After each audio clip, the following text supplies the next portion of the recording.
साहब बड़ी आसान भाषा से जीवन को समझने की कोशिश की है, बड़ी आसान एनालॉजी से, और बहुत आसानी से आप लोगों को समझाने की कोशिश करता हूं, खासतौर से जियो पॉलिटिक्स यानी जीने के तरीके का पॉलिटिक्स।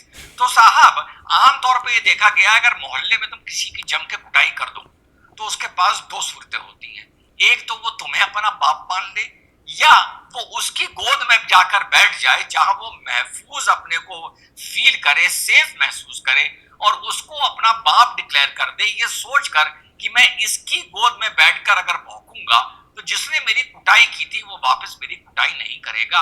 आमतौर पे अगर कोई मोहल्ले में एक बड़ा माफिया है और आप किसी की कुटाई कर दो तो जिसकी आप कुटाई करोगे वो भाग के कहां जाएगा?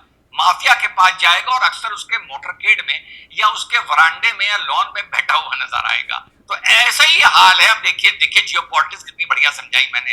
असीम मुनीर का जब से ऑपरेशन सिंदूर में उसकी कुटाई हुई है 2 बार भाग भाग के अमेरिका जा चुका है। एक बार तो गया था बोटी तोड़ने, जो व्हाइट हाउस बुलाया गया था और कहा था सुनो तुम डिक्लेयर करो कि मैंने सीज फायर करवाया था और डोनाल्ड ट्रंप को नोबेल पीस प्राइज मिलना चाहिए। अब ये वापस फ्लोरिडा पहुंचे हैं, इनका एक कार्यक्रम था वहां पर, जो यूनाइटेड स्टेट्स की सेंट्रल कमांड है जिसको सेंटकॉम बोलते हैं, टेम्पा TAMPA, फ्लोरिडा में ये लोकेटेड है। वहां पे जनरल कुरिलिया का जो उसके कमांडर थे उनका रिटायरमेंट हो रहा था और ब्रैड कूपर चार्ज संभाल रहे थे, तो उन्होंने इनको इनवाइट किया था। अब वहीं पर एक अदनान असद करके एक पाकिस्तानी है, उसने इनके लिए ब्लैक टाई डिनर या लंच ऑर्गेनाइज किया जिसमें 120 पाकिस्तानी वहां पर जो पाकिस्तान कम्युनिटी के थे उनको इनवाइट किया गया। यहां से बड़ा इंटरेस्टिंग ट्विस्ट है, उनसे कहा गया अंदर कोई मीडिया नहीं होगा, कोई रिकॉर्डिंग डिवाइस नहीं होगा, कोई मोबाइल नहीं होगा, ताकि मैं जो जो भी अंदर भौंकूं वो अंदर ही रह जाए, बाहर ना निकल पाए। जी हाँ साथियों, जितना भी आप मीडिया सोशल मीडिया में सुन रहे हैं असीम मुनीर ने ये बोला ये बोला ये बोला, ये बाद में रिकंस्ट्रक्ट किया है अमेरिका के और पाकिस्तान के मीडिया ने, जो लोग इस फंक्शन को अटेंड करके बाहर निकले थे। ओके, तो अभी तक आप लोगों ने सुन ही लिया होगा कि क्या हुआ है। दूसरी बार ये गए हैं फील्ड मार्शल पाकिस्तान के अमेरिका, और वहाँ पे इनकी एक स्पीच है जिनमें इन्होंने काफ़ी सारी बकवास की है जिसकी वजह से काफ़ी इंडिया में इस वक्त बात हो रही है इसके बारे में। इन्होंने न्यूक्लियर थ्रेट भी काइंड ऑफ आधी दुनिया को दे दिया है। ये नहीं बताया कि वो आधी दुनिया में कौन कौन सी कंट्रीज इंक्लूड है। उसके बाद रिलायंस वगैरह के जो अंबानीज़ हैं उनको भी पता नहीं, बहुत ही अजीब अजीब सी लाइक बातें की इन्होंने। तो काफ़ी इसके ऊपर अभी थोड़ा हो हल्ला हो रखा है। पर ये जो कुछ बताया जा रहा है कि ये सेंटकॉम के नए चीफ थे, उनके इनॉग्रल में गया था, उसके बाद एक बंद उसमें छुप के दे रहा था ताकि किसी को पता ना चल जाए, ये तो सारा रिकंस्ट्रक्शन है। ये सब कुछ टेक्निकली ठीक है, लाइक हाँ ये ऐसा ही हुआ था एग्जैक्टली, पर रीड बिटवीन द लाइंस भी एक इसके बीच की एक चीज़ है, वो ये है कि भाई पहले भी जाते होंगे अमेरिकन आर्मी चीफ, या नहीं जाते होंगे। जाते होंगे तो इतनी बड़ी न्यूज़ नहीं बनती होगी, ठीक है। अगर न्यूज़ बन रही है तो यानी कि कुछ वजह है उसकी। दूसरी बात, जाते होंगे स्पीचेस नहीं करते होंगे, स्पीचेस हो रही हैं। स्पीचेस में इस लेवल का जहर उगला जा रहा है। देखो ये जो आर्म्ड फोर्सेस के भी लोग हो गए, चाहे कोई नेता हो गए बड़े बड़े, जब ये किसी जगह जाते हैं ना तो ये एक बंदे का या 10 बंदों का अफेयर नहीं होता, ये पूरी एजेंसीज़ का अफेयर होता है रेस्पेक्टिव कंट्रीज़ के। फॉर एग्जांपल ये जब वहाँ गया होगा तो उनका जिनके पास ये गया होगा उनकी शायद मतलब 30-50 बंदों की एक टीम होगी जिसको इसके आने और पूरे सिचुएशन को सारे को हैंडल करना होगा। इन जहाँ ये गया होगा तो इसकी आर्मी और जो इसके जो लोग हैं जिन सब के साथ ये गया होगा काफ़िले के साथ, उन सब का एक पूरा का पूरा प्रोसीजर होगा, एक पूरा प्रोटोकॉल होगा इस सारी चीज़ का। तो ये कुछ ऐसी चीज़ नहीं होती, जो आप कहते हो उसका एक एक शब्द जो है ना वो नापातुला होता है। सिर्फ वो शब्द बिना स्क्रिप्टेड कहे जाते हैं, और कैसे हैं आप, क्या हैं, बहुत दिनों बाद आपको देख के बहुत अच्छा लगा, कैसी सेहत है आपकी, ये है वो है, कैसे हाल चाल हैं, ये बातें अनस्क्रिप्टेड होती हैं, जो कि बेसिकली दुआ सलाम, इसके अलावा कुछ भी स्क्रिप्टेड नहीं होता। और पाकिस्तान जैसी कंट्री का एक official, not even leader, official, हालांकि लीडर यही है, डिफैक्टो लीडर वहाँ का, डिफैक्टो किंग का पाकिस्तान का यही है इस वक्त यही बंदा है, लेकिन एक still he is a government employ, technically एक गवर्नमेंट एम्प्लॉय लीक से हट के इतनी बड़ी बड़ी बातें बोल दे कि हम आधी दुनिया को ख़त्म कर देंगे और ये कर देंगे और वो कर देंगे अमेरिका में बैठ के। तो या तो ये सिरे की चूतियापंती है, मतलब इतनी फुद्दू बात है ये, कि मतलब ये इतने कोजे दिमाग के लोग हैं कि इनको समझ ही नहीं आई कि भाई ऐसी बात नहीं करते। 120 बंदा बैठा हुआ है, बात कभी भी दो बंदे से, एक बंदे से दूसरे पे चली गई तो बस कुछ नहीं होता उस बात का कंट्रोल। एक बंदे को बात पता है, उस वो बंदा उसे रोक सकता है। दो बंदों पर जहाँ एक से बात चली गई ना, तो फिर वो कितने पे भी जा सकती है। सामने तो तेरे 120 बंदा बैठा और पता नहीं और भी शायद लोग होंगे सुन रहे होंगे। अमेरिका में तुम भाई किसी कंट्री के मिलिट्री लीडर हो, तुम अमेरिका में जाके स्पीच करोगे, तुम्हें लगता नहीं अमेरिका पूरी दुनिया की फ़ोन कॉलें सुन रहा है, अपने कंट्री में उसकी क्या स्पीच चल रही है उन्हें वो नहीं पता चलेगा क्या? अब रिकंस्ट्रक्शन छोड़ो भाई, वर्ड टू वर्ड रिकॉर्डिंग होगी उनके पास, वो करेंगे उसका क्या, वो उनके ऊपर शेयर करते हैं नहीं करते, कुछ भी करते हैं, रिकॉर्ड में रखते हैं, बाद में डंडा करने के काम आएगी, वो एक अलग बात है। पर भाई उनके पास word to word transcription, recording, audio, video भी होगी, कोई बड़ी बात नहीं है, ठीक है। इतनी बड़ी बड़ी जहाँ स्पीचेस होती हैं, जहाँ पब्लिक एरियाज होते हैं, कैमरे नहीं लगे होते उधर, बाथरूम थोड़ी है वो, कैमरे भी लगे होंगे भाई, उस कैमरे की फीड भी कहीं जा रही होगी, तो सब होगा। ये कोई आएगा नहीं फ़ोन लेके, ये सब तो फुद्दू बातें हैं ये सब, ठीक है। ये जो एक एक शब्द कहा गया होगा ना वहाँ, वो सब उन्हें पता होगा। और क्योंकि इसको, और ये भी कोई लुल्लू पुप्पू बच्चा बेबी नहीं है, ये भी काका नहीं है, इसको भी पता है कि भाई मैं जो बोलूँगा उनको पता चल जाएगा मैं क्या बोलने वाला हूँ। तो जैसा कि मैंने कहा, अगर ये ना पता हुआ या फिर पता होते हुए भी बकचोदी करने का शौक था तो बक दिया जो मर्जी जाके स्टेज के ऊपर, ठीक है। तब तो जिसे कहते हैं निखट्टू महाचूतिया कोज्जे दिमाग, ठीक है, तब तो ये वाली बात है। मतलब फिर तो भाई क्या ही तुम्हारा किया जा सकता है, कहा जा सकता है, तुमसे क्या ही बहस की जाए, ठीक है। पर मुझे नहीं लगता ऐसा है, मुझे लगता है भाई पता होगा, कहा गया है भाई बोल, हम देते हैं तुझे स्टेज, जा जो मर्जी, एक प्राइवेट ले, है ना, ताकि हमारे को एक वो मिल जाए कि भाई हमें तो पता ही नहीं था, प्राइवेट था, ये था, ये तो बाहर ही कोई बात नहीं आनी थी, ऑफिशियली बाहर नहीं, ऐसा तो कुछ कहा ही नहीं गया। डिनाई नहीं कर सकते, डिनाई कर सकते हैं आराम से, डिनाई कर देंगे भाई नहीं ये बात हुई नहीं है, ये तो ऐसे ही लोग बना बनू के बोल देते हैं, ठीक है। तो जो ये अपनी एक सेफ्टी का गैप रखा है इन्होंने टेक्निकल, कि जिसमें कि ये बात हाँ भी कह भी दी, और कोई सामने से अगर अक्यूज़ करे तो बोल दो कि नहीं हमने तो नहीं कही ऐसी बात, ऐसा तो कुछ नहीं हुआ, ठीक है। ये अपनी एक डिस्टेंस रख ली और बात कहला भी दी।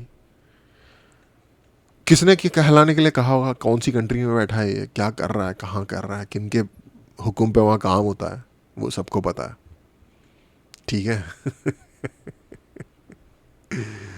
तो भैया ये एक बड़ी ही छिछोर लेवल की पॉलिटिक्स हो रही है, स्पेशली इंडिया यूएस के रिलेशन को ख़राब करने में इसका आई डोंट थिंक कि ट्रम्प समझ पा रहा है कि भाई ये जो मैं कर रहा हूँ ये क्योंकि वो ऐसा बंदा है, आज जानी दुश्मन अगले दिन दोस्त, तो मतलब उसको गोल पोस्ट चेंज करने में बिल्कुल भी टाइम नहीं लगता, वो दिल पे नहीं लेता इनमें से किसी भी चीज़ों को। पर लोग ऐसे नहीं होते, स्पेशली नेशंस ऐसे बिल्कुल भी नहीं सोचते। भाई लोग याद रखते हैं कि किस बंदे ने हमारे साथ कैसा व्यवहार किया था, और इवन ये एक आम नेचर है।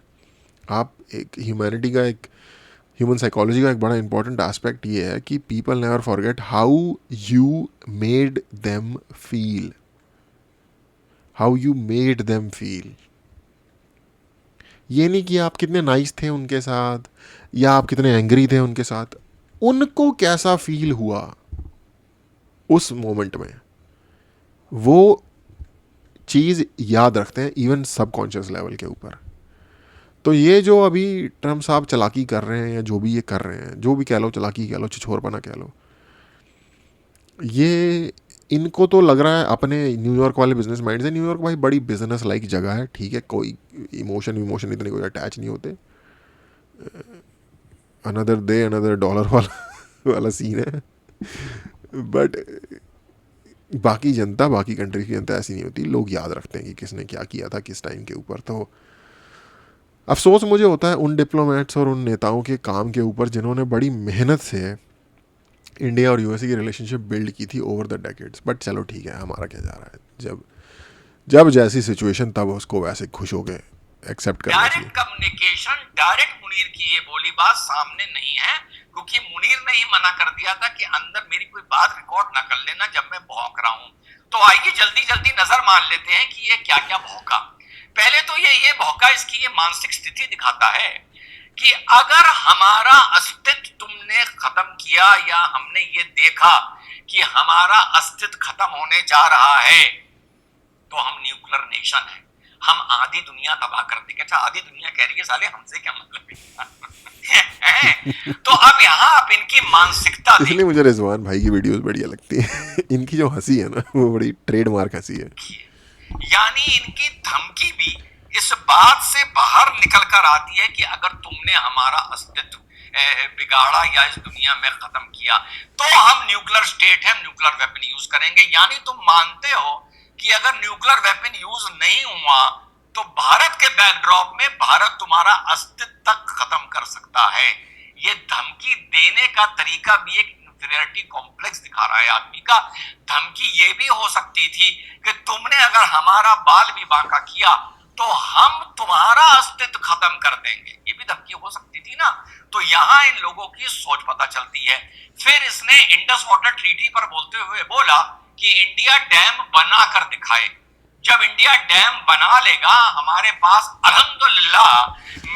जो ये न्यूक्लियर की होती है ना कि अगर हमारे ऊपर बात आ गई तो मतलब यार बेसिकली बंदे की फटी पड़ी है, लाइक लिटरली फटी पड़ी है। एक बात आप ये सोचो यार, अमेरिका में बैठ के एक थर्ड कंट्री जो कि भाई टोटली डिपेंडेड है to on a large extent American help के ऊपर, स्पेशली मिलिटरीली, वहाँ का बंदा न्यूक्लियर धमकी दे रहा है अमेरिका में बैठ के, ऑफिशियल विजिट पे है। समझ में आती है बात कि बिना उनकी अंडरस्टैंडिंग के ऐसी बातें कर रहा होगा ये, या तो ये इतना बड़ा लसन है कि जिसको समझ नहीं आएगी भाई मैं हूँ कहाँ और किस कैपेसिटी में हूँ, या तो वो इतने बड़े लाइक दो कौड़ी की औकात पे आ गए हैं कि जब वो ये हरकतें करने पे उतर आए हैं। मिसाइल्स की कमी नहीं है, हम 10 मिसाइल मान के वो डैम डिस्ट्रॉय कर देंगे। मेरे पिताजी डैम से बहुत कनेक्टेड थे, लखवाड़ पानी कहाँ जाएगा बेटे? डैम हो गया, माता टीला डैम हो गया, केड़ी डैम हो गया, बड़ा फेमस रहा था उस टाइम में। तो इतना बता दो इस झाइल को कि भैया डैम बनने के बाद अगर तूने मिसाइल मार दी है तो हमारा तो कुछ हो ना हो, लेकिन तेरे 2 से 5 लाख लोग नीचे मर जाएंगे डाउनस्ट्रीम में। तू इतने आगे का इंतजार ना कर जाहिल आदमी। तीसरा इसने ये बोला सूरह अल-फिल, अच्छा, और हमें नहीं पता तुम्हारे डैम किधर है फिर, जिसको इंग्लिश में द एलिफेंट भी कहा जाता है कुरान शरीफ की। उसमें ये किस्सा है कि जब यमन से काबे शरीफ को डिस्ट्रॉय करने के लिए एक फोर्स उठी हाथियों की, तो जो अबाबील चिड़ियां होती हैं उन्होंने कंकर उठा उठा के उनके ऊपर मारे और जिससे उन्होंने काबे शरीफ को बचाया। ये एक कुरान शरीफ में किस्सा आता है बहुत पुराना। तो उस किस्से को दोहराते हुए इसने बोला है कि हम इनडायरेक्टली भारत के लिए सूरह अल-फिल द एलिफेंट आयत के सूर्य की तरह हम इस तरह से हैं जैसे हम चिड़िए छोटे छोटे कंकर लेके आएंगी और तुम्हारे पूरे मुल्क को, अपने दुश्मन को तबाह कर देंगे। एक मैंने ये चीज़ भी देखी है, पाकिस्तानी लोग ना जो इमोशनली भी, जो भारत की जो पॉपुलेशन है जो मुस्लिम फेथ में बिलोंग करती है, उनको इमोशनली मैनिपुलेट करने की भी ऐसी ऐसी बातें करके कोशिश करते हैं बहुत ज़्यादा। और मैंने जितनी गालियाँ पाकिस्तानियों को मुस्लिम्स को देते हुए देखा है ना इंडिया में, उतने तो कांग्रेस वाले कभी ज़िंदगी में सोच भी नहीं सकते। यानी इसने यहाँ पर यह भी मान लिया कि ये एक अबाबील छोटी सी चिड़िया है। आमतौर पे आदमी ये भी कह सकता था हम वो बाज हैं कि हम पर अगर तुमने निगाहें डाली तो हम तुम्हारी निगाहें निकाल लेंगे, ये भी हो सकता था ना। तो इसकी सारी धमकियां बता रही हैं और एंड में बेस्ट धमकी इसने दी है कि इसकी वाकई औकात क्या है। फिर भैया इसने धमकी दी है, इसकी शक्ल ऐसी नहीं लगती, दोनों साइड गुटखा भरा हुआ मुंह में, कि इस बार लड़ाई हम वेस्ट से नहीं लड़ेंगे, यानी राजस्थान पंजाब से नहीं लड़ेंगे। इस टाइम हम लड़ाई पूरब से ईस्ट से लड़ते हुए आएंगे, यानी बांग्लादेश उधर से अंदर घुसेगा और मारता मारता मारता मारता पाकिस्तान तक पहुंच जाएगा, ये इसने धमकी दी है। और जो आखिरी बहुत मजेदार धमकी दी है वो ये धमकी दी है, जो भैया अंदर की पाकिस्तानी सोर्सेज ही ने आके ये अमेरिकन मीडिया को और पाकिस्तान मीडिया को बताया है कि इन्होंने जोश में ये बोला कि देखिए हम तो एक ग्रेवल की डंप ट्रक हैं। ग्रेवल समझे आप? ग्रेवल आप समझ लीजिए जैसे ईटा, रोड़ी, कंकर, बजरी। हम तो बजरी का एक ट्रक है और इंडिया एक मर्सिडीज बेंज की तरह है। अगर हम दोनों में टक्कर हो गई तो समझ लीजिए कि ज्यादा नुकसान किसका होगा। तो अगर ये ऐसी बात हमेशा वो बंदा कहता है जिसकी फटी पड़ी हो। अगेन तू डंपर चलाता है, तेरा ट्रक है, मर्सिडीज की तुझसे अगर टक्कर हो गई तो तेरी कम से कम रोजी रोटी चली जाएगी, क्योंकि मर्सिडीज तेरा इतना नुकसान तो कर देगी। मेरी मर्सिडीज 100% फुली इंश्योर्ड होगी। मैं फुल इंश्योरेंस लेके फुल टोटल लॉस पे अपनी गाड़ी डालूंगा अगर टक्कर से लड़ेगी, और 4-5-10 दिन में, 1 महीने में दूसरी मर्सिडीज निकलवा लूंगा। और जिसके पास चमकती हुई मर्सिडीज होगी जाहिल आदमी, उसके पास 2-4-5 गाड़ियां और भी होंगी। पर जिसके पास एक टूटा हुआ बजरी ढोने वाला डंपर होगा और वो खुद चला रहा होगा, बड़ा संदेह है कि उसके पास इसके अलावा कोई और गाड़ी होगी। हाँ, कोई टूटी जीप या कोई पुरानी बुलेट जरूर हो सकती है उसके पास। और ये भी तूने साबित कर दिया, तूने यहां पर भी कहा अगर टक्कर होगी, चल हम मान लेते हैं टक्कर नहीं होगी, तो इसका मतलब अब दूसरी तू एनालॉजी बता दे कि जब हाईवे पर ये दोनों गाड़ियां भागेंगी तो उसमें जाहिल आदमी अच्छा ये देखो, ये ऐसी सोच है कोजी लेवल की कि भाई अपने मतलब फटीचर होने पे भी प्राइड ले रहे हैं कि हम तो फटीचर ही इतने ज़बरदस्त हैं, तुमसे नहीं हो पाएगा हमारे तरीके के लेवल पे आना, क्योंकि हम तो बहुत तगड़े फटीचर हैं। सही है भाई, बढ़िया है, बहुत बढ़िया। नस्ल तो ये बता दे कि उसमें मर्सिडीज आगे निकलेगी या वो ईटा रोड़ी ढोने वाली डंपर ट्रक आगे निकलेगी। तो इनकी आप अगर मानसिकता देखिए ऑन अ सीरियस नोट, ये धमकाते हुए भी दुनिया को बताते हैं कि इनकी हैसियत, इनकी औकात और इनका माइंडसेट क्या है, किस कॉम्प्लेक्स से, और जिसको हम एहसास से कमतरी बोलते हैं, इंफीरियरिटी कॉम्प्लेक्स। यही एग्जैक्टली मैं अपनी थोड़े दिन पहले मैंने एक बात बताई थी कि जब डी रेडिकलाइजेशन वाली हम बात कर रहे थे, भाई इनके अंदर एक डीप इनसिक्योरिटी है, डीप इन्फीरियोरिटी कॉम्प्लेक्स है इनके अंदर, जो ये इंडिया में लोग बहुत ज़्यादा गलतफहमी में पड़ जाते हैं कि ये रिलीजन का मसला है या ये पता नहीं किस चीज़ का मसला है। भाई पूरे पाकिस्तान से भी तुम्हारी दुश्मनी नहीं है। जो पाकिस्तान की जो पश्तून बेल्ट है उनको घंटे का मतलब नहीं है भाई, उनके अपने ही लेवल की अफगान बॉर्डर पे 2 नंबरियाँ चल रही होती हैं, कुछ अलग ही लेवल के उनके अपने मसले हैं, ठीक है।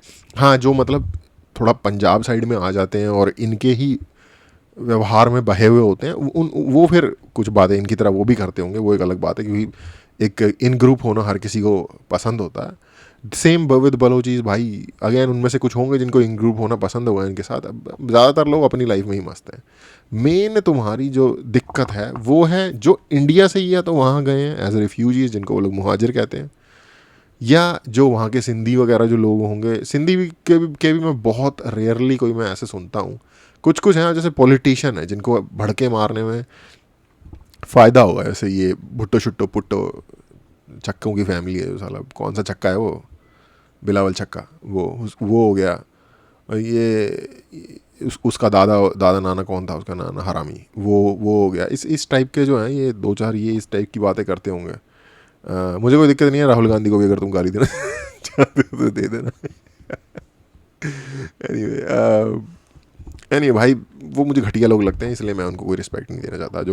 मैं कभी भी लाइक एक रैंडम पाकिस्तानी इंसान के बारे में इस तरीके से नहीं बोलता, लेकिन क्योंकि वो घटिया लोग हैं उनको बोलने में मुझे कोई दिक्कत नहीं है। एनीवे, तो मेन जो है, जो एक रियल ग्रज है या एक real distorted form of sibling rivalry है, जो कि एक पता नहीं किस डीप लेवल के इनसिक्योरिटी से और इन्फीरियोरिटी कॉम्प्लेक्स से उठती है, वो है वहाँ का जो पंजाब का सेक्टर है भाई। सीधी सी बात है। हाँ, वहाँ पे अब क्या अच्छे लोग नहीं होंगे भाई, बहुत सारे अच्छे लोग होंगे बहुत सारे बढ़िया आम अच्छे लोग। इंस्टीट्यूशनल लोग अच्छे नहीं है पर, क्योंकि उनका बेनिफिट ही इस चीज़ से आता है, तो कुछ नहीं किया जा सकता है। कॉम्प्लेक्स से ये ये लोग मेरे भाई सफर करते हैं। और इसी चीज को, इसी एनालॉजी को जो इसने बताया मर्सिडीज और ईटा रोड़ी ढोने वाला डंपर ट्रक, इसको दूसरी तरीके से भी कहा जा सकता है, जो इन लोगों पर ज्यादा सूट करेगा। इसी एनालॉजी को, इसी तुलना को वीडियो अब खत्म करूंगा, एक नई तरीके से बता सकता हूं, जो एक इंग्लिश की कहावत है, do not wrestle with a pig. वो लड़ाई में गंदा होगा, उसको मजा आएगा, लेकिन तुम्हारे कपड़े गंदे हो जाएंगे। हिंदी में इसी चीज को इस तरह कहा जा सकता है, या इसको भी इसी तरह कहना चाहिए तो ज्यादा अच्छा रहता, कि सुअर के साथ गंदगी में कुश्ती ना करो। भारत को संबोधित करते हुए इसको ये बोलना चाहिए था कि सुअर के साथ गंदगी में, बरसात में कुश्ती ना करो, हमें तो मजा आएगा। जब गंदे होंगे दोनों लोग तो सुअर को मजा आएगा, लेकिन तुम्हारे कपड़े गंदे हो जाएंगे। सही बात। ये एनालॉजी इस पर या इन लोगों पर उदाहरण अगर देना है धमकाने के लिए, तो ये ज्यादा सूट करती है कि इन लोगों से रेसल करने का, कुश्ती लड़ने का कोई फायदा नहीं है। कीचड़ में जब गंदगी होगी तो ये सुअरों को मजा आएगा, और हमको लगेगा हम गंदे हो गए, अपवित्र हो गए, नापाक हो गए।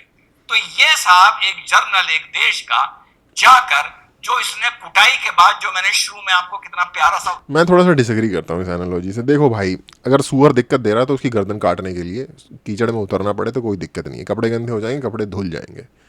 पर जब सुअर दिक्कत देने लग जाए तो उसकी गर्दन उतार दो, कोई दिक्कत नहीं है, गंदा होने से कोई दिक्कत नहीं होती। ये भी एक मेरे हिसाब से, मैं पर्सनली, जो मैंने अपनी लाइफ में जिस चीज़ों को जिस तरीके से समझा है, ये अगर आप गंदे होने से डर रहे हो सड़क पे उतर के, तब आप गंदे भी होगे और आपको उतरना भी पड़ेगा, ठीक है। बेसिकली अगर आप लड़ाई से भाग रहे हो सेफ्टी सोच के, तो आप लड़ोगे भी और आपकी सेफ्टी भी जाएगी, और आपको मतलब सेक्रीफाइस भी करना पड़ेगा। दोनों चीज़ें, आपका डबल नुकसान होगा। तो इसलिए लड़ना, तो अगर लड़ने का मौका आ गया है तो लड़ो। गीता भी यही कहती है, धर्म भी यही कहता है, कोई दिक्कत नहीं है। जब मौका आ जाए, मौके के हिसाब से सिचुएशन को हैंडल करना है, यही लाइफ है। उदाहरण समझाया था, जो ये जाके वहां गोद में बैठा है सुरक्षित महसूस होने के लिए, और भविष्य में yes. जब ये पाकिस्तान का राष्ट्रपति बनेगा, ये उस टाइम की फील्डिंग अभी से लगा रहा है। और अमेरिका में इस टाइम एक ऐसा बौखलाया हुआ राष्ट्रपति बैठा है, जिसको सिवाय नरेंद्र मोदी के और भारत के इस टाइम चाइना और रशिया भी नजर नहीं आ रहा है, क्योंकि अमेरिका के वर्चस्व की लड़ाई इस टाइम, आप यकीन करिए, मैं बार बार बोल रहा हूं, भारत तय करेगा कि आने वाले वर्ल्ड ऑर्डर में अमेरिका का वर्चस्व क्या होगा। जय हिंद, वंदे मातरम, खुदा हाफिज। इंडिया की, टू बी ऑनेस्ट, जो डोनाल्ड ट्रंप ने, ऑफ कोर्स ऐसा ना होता तो ज़्यादा बढ़िया रहता, लेकिन जो ये डोनाल्ड ट्रंप ने एक कुश्ती शुरू कर दी है इंडिया के साथ, इससे उन लोगों को शायद थोड़ा ज़्यादा मज़ा ही आएगा जो कहते थे कि भाई इंडिया को थोड़ा नाम होना चाहिए वर्ल्ड स्टेज पे। ये वो लो भाई, नाम हो रहा है, क्योंकि नाम होगा तो बुरे में भी होगा और अच्छे में भी होगा, ठीक है। मुझे लगता है कि एक लो की कंट्री रहने के में, अपना काम करते रहने में, जो चाइना की कही नहीं जाती, कि जो चाइना की नीति है कि hide your strength and wide your time, मुझे पर्सनली वो बहुत बढ़िया लगती है। तुम चाहे दुनिया की सबसे बड़ी भी सुपर पावर हो, उचक उचक के बताने की क्या ज़रूरत है। तुम हो सुपर पावर, किसी को नहीं पता, अच्छी बात है। तुम नहीं हो पर फेमस बहुत ज़्यादा हो रखे हो, तो ज़्यादा बड़ी प्रॉब्लम है। अब इजराइल है, इजराइल कोई बहुत ही सुपर पावर नहीं है, ठीक है, एक डिसेंटली स्ट्रॉन्ग कंट्री है, बट दुनिया में बहुत सारे लोग उनके विरोध में हैं, तो ये कोई अच्छी पोजीशन थोड़ी है। बहुत ज़्यादा बात होती है उनकी पूरी दुनिया में इजराइल की, लाइक जिस साइज़ की वो कंट्री है उसके रेशियो के हिसाब से उसकी जितनी बात होती है उतनी और शायद किसी कंट्री की ना होती हो। पर ये कोई अच्छी बात थोड़ी है, बहुत ज़्यादा नेगेटिव व्यूज़ भी हैं उनके बारे में।